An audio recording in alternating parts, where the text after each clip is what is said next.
बटरवाड़ी नाम का एक छोटा सा गांव था। गांव के किनारे जंगल के पास एक झोपड़ा था जिसमें एक बूढ़ी अम्मा रहती थी।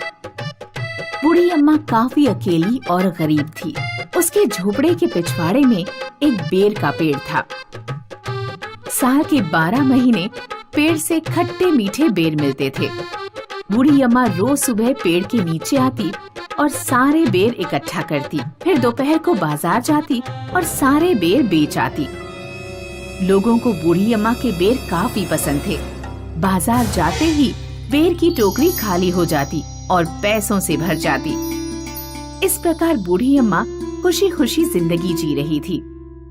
एक दिन सुबह बूढ़ी अम्मा पेड़ के नीचे आई तो एक भी बेर नहीं था। बूढ़ी अम्मा परेशान हो गई। अरे ये क्या, बेर कहाँ चले गए? लगता है कोई चुरा ले गया। दूसरे दिन भी यही हुआ। पेड़ के सारे बेर गायब थे। हाँ, आज भी बेर गायब है। ये कौन कर रहा है? रोज रोज यही हरकत होने लगी और बूढ़ी अम्मा रोने लगी। हे भगवान, अब मैं क्या करूं? राशन खत्म हुआ है, बेर नहीं है। अब मैं कैसे अपना पेट पालूं? एक आइडिया आया। आज रात पहरा दूंगी और देखूंगी कि बेर कौन चुराता है। फिर क्या, रात होते ही बूढ़ी अम्मा झोपड़े के पिछवाड़े आई और अंधेरे में छिप गई। रात भर बूढ़ी अम्मा आंखें फाड़ फाड़ कर पहरा देती रही, लेकिन चोर नजर नहीं आया। अब तो सुबह होने वाली है और चोर का कोई पता नहीं। तभी अचानक पेड़ के नीचे बूढ़ी अम्मा को हरकत नजर आई। उसने देखा एक काला भालू पेड़ के नीचे आकर बेर खा रहा था। भालू को देखकर बूढ़ी अम्मा डर गई और फिर से रोने लगी। मुझे लगा चोर कोई इंसान होगा, ये तो जानवर है। अब इसका मुकाबला कैसे करूंगी? अम्मा की आवाज सुनकर भालू ने अम्मा की तरफ देखा तो अम्मा और ज्यादा डर गई। लेकिन भालू दयालु था। वह बोला, अम्मा अंधेरे में क्यों खड़ी हो? यहाँ आओ, घबराओ मत, मैं अच्छा भालू हूँ। बूढ़ी अम्मा हिम्मत करके भालू के पास गई और भालू ने पूछा, अम्मा क्यों रो रही हो? बूढ़ी अम्मा ने भालू को सारी परेशानी बताई तो भालू भावुक होकर बोला, माफ कर दो बूढ़ी अम्मा, अनजाने में मुझसे भूल हो गई। तुम्हारा नुकसान हो गया है, मैं उसकी भरपाई जरूर करूँगा। ऐसा क्या करने वाले हो तुम? मैं तुम्हें एक वरदान दूंगा। अब तुम्हारे ये बेर मामूली बेर नहीं रहेंगे, सोने के बेर बन जाएंगे। वो कैसे? कल सुबह पेड़ को जोर जोर से हिलाना, सोने के बेर बरसात की तरह बरसेंगे। चलता हूँ अम्मा। ऐसा कहकर भालू चला गया और बूढ़ी अम्मा भी खुश हो गई। दूसरे दिन सुबह बूढ़ी अम्मा टोकरी लेकर आई और बेर का पेड़ जोर जोर से हिलाने लगी। पेड़ हिलने लगा और चमत्कार हो गया। बूढ़ी अम्मा पर सोने के बेर बरसने लगी। फिर क्या था, बूढ़ी अम्मा ने सारे बेर टोकरी में इकट्ठा किए और गांव के सुनार की दुकान में पहुंची। सोने के बेरों से भरी टोकरी देखकर सुनार चकित हो गया और उसने बूढ़ी अम्मा के बेर खरीदकर बहुत सारे पैसे दिए। इस प्रकार रोज सुबह बूढ़ी अम्मा पेड़ के नीचे जाती, जोर जोर से पेड़ हिलाती और सोने के बेरों की वर्षा होती। फिर अम्मा सारे बेर टोकरी में इकट्ठा करती और सोनार के पास जाकर बेच आती। 1 महीना बीत गया और बूढ़ी अम्मा के हालात बदल गए। झोपड़े की जगह बंगला खड़ा हुआ और पैदल सवारी की जगह बूढ़ी अम्मा कार से सवारी करने लगी। एक दिन सोने के बेरों से भरी टोकरी लेकर बूढ़ी अम्मा सोनार के पास गई तो सोनार बोला, काफी दिनों से पूछना चाहता था, आज पूछता हूँ, क्या राज है? कहाँ से लाती हो इतने सारे सोने के बेर? बेचारी बूढ़ी अम्मा भोली थी। उसने सोनार को सब बता दिया कि कैसे भालू ने उसके बेर चुराए और फिर पकड़े जाने पर सोने के बेरों का वरदान दिया। यह सब सुनकर सोनार चौंक गया। वाह बूढ़ी अम्मा, तुम्हें तो लॉटरी लगी है। ऐसा कहकर सोनार ने अम्मा को पैसे दिए और अम्मा चली गई। अम्मा जाते ही सोनार सोचने लगा, रोज रोज सोने के बेर खरीद कर काफी अमीर बना दिया मैंने बुढ़िया को। अब इसका और ज्यादा घर न भरने दूंगा। कल सुबह चोरी छिपे जाऊंगा और सारे बेर ले आऊंगा। फिर क्या था, दूसरे दिन सुबह जल्दी उठकर सोनार गांव से बाहर जंगल की तरफ निकला और बूढ़ी अम्मा के बंगले के पिछवाड़े बेर के पेड़ के नीचे खड़ा हो गया। बुढ़िया आने से पहले सारे बेरों पर हाथ साफ करता हूँ। ऐसा कहकर सोनार बेर का पेड़ हिलाने लगा तो अचानक बेरों की जगह कांटों की बरसात होने लगी और सोनार घायल हो गया। अरे ये क्या, बुढ़िया को सोना और मुझे कांटे, ऐसा क्यों? तभी अचानक सोनार के पीछे भालू आया और सोनार कांपने लगा। भालू काफी गुस्सा था। तुम्हें कांटे इसलिए क्योंकि तू लालची है। बूढ़ी अम्मा मेहनत और ईमानदार थी, इसलिए उसे सोने के बेर ये बात भेजे में घुसा ले और भाग यहाँ से।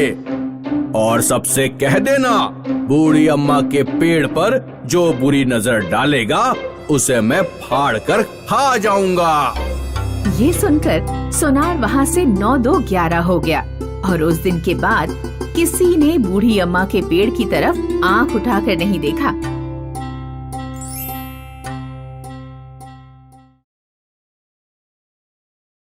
मीनाक्षी और गुंजन एक दूसरे के पड़ोसी थे। दोनों में बहुत प्यार मोहब्बत था। उनके घर के सामने से कई फेरी वाले गुजरते थे। मीनाक्षी जब भी कुछ खरीदती तो गुंजन को आवाज जरूर लगा देती। गुंजन, अरे ओ गुंजन, गोभी वाला आया है, मात्र 10 रुपए किलो गोभी बेच रहा है, तुम भी ले लो, फिर कहोगी कि बताया नहीं। इसी तरह गुंजन भी जब कुछ खरीदती तो मीनाक्षी को बुला लिया करती। एक दिन दोपहर में एक मटर बेचने वाला आया। ताजी हरी मटर ले लो, मटर वाला 30 रुपए किलो मटर। मीनाक्षी अपने घर से बाहर आकर मटर देखने लगी।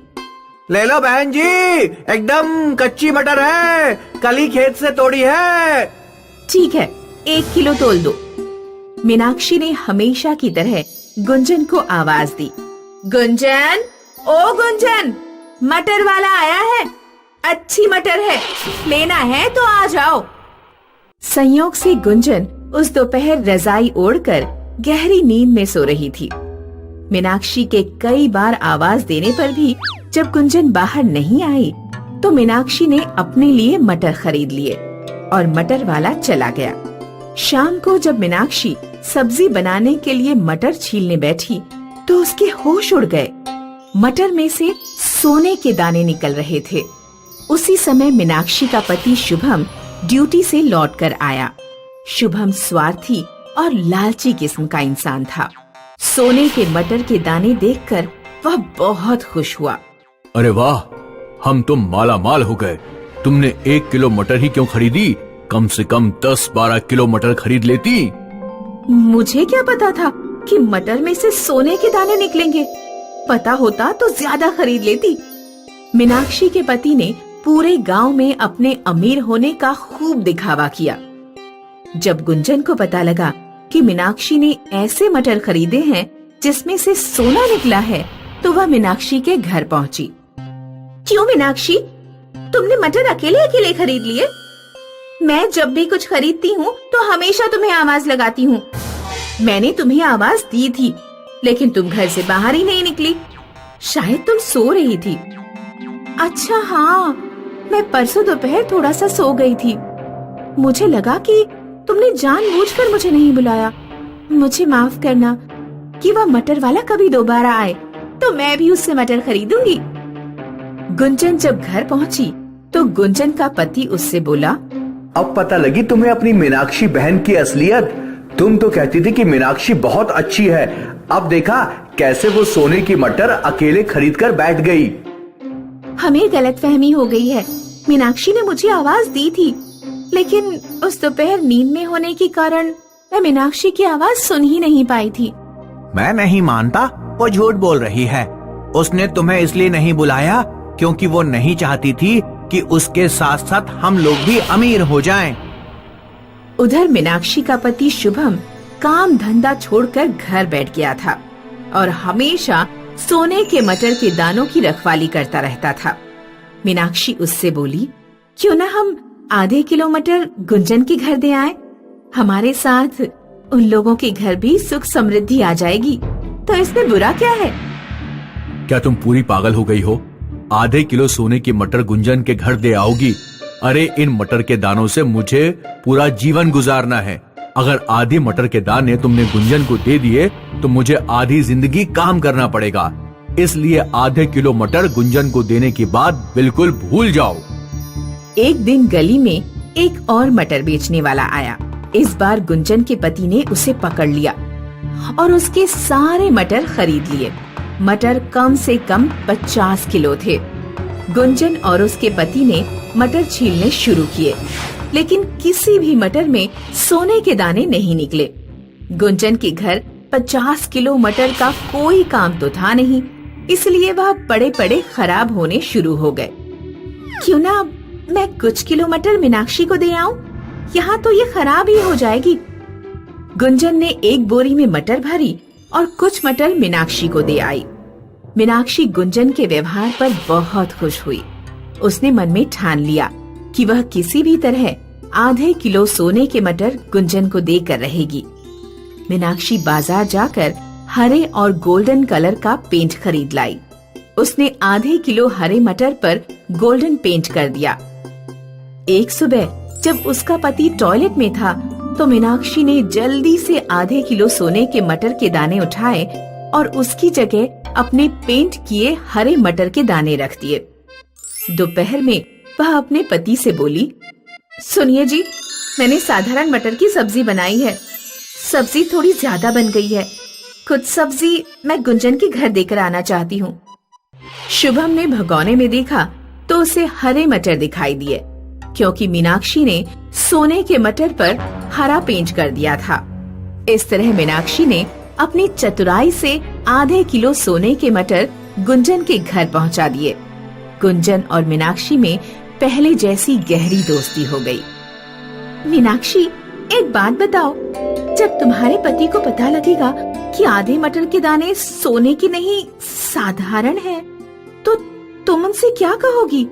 कह दूंगी कि मुझे क्या पता, हो सकता है मटर वाले ने हरे मटर के दानों पर गोल्डन पेंट करके हमें उल्लू बना दिया हो।